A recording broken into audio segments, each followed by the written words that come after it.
Pas mus į svečius atvyks politikus. Įsivaizduosime, kad čia pas mus vyksta spaudos konferencija. Koks politikas mes sugalvosim patys. Spaudos konferencijos metu politikas atsakinės į jūsų užduodamus klausimus.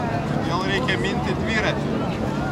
Kodėl reikia minti dviratį? Aš labai paprastai sakysiu, kad reikia minti dviratį. Dėl to, kad daugiausia Europoje pastatomų naujų elektrinių galios sudaro vėjo elektrinės. Kodėl jūs juokėtės? Kažkas neaišku. Todėl reikia minti dviratį. Mini dviratį sukasi malūnas. Dėl to reikia minti dviračius.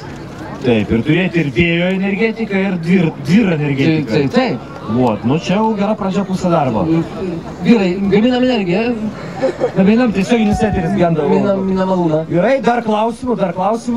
Gali būti susijęs su asmeniniu gerbiamo ministro gyvenimu.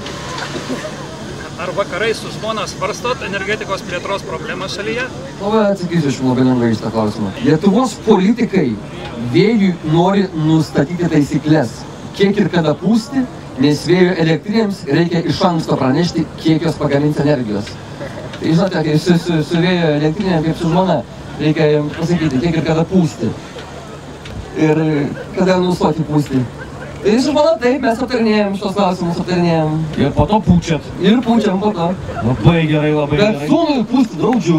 Gerai, supratau. Asmeninis, ar dažnai keičiate kojinę? Labai lengvas klausimas. Jei atsinaujinančių išteklių energetikos įstatymas nebus priimtas šiemet, Lietuva praras 500 milijonų litų investicijų, taip kad kojinių aš nebekeisiu. Ačiū už dėmesį.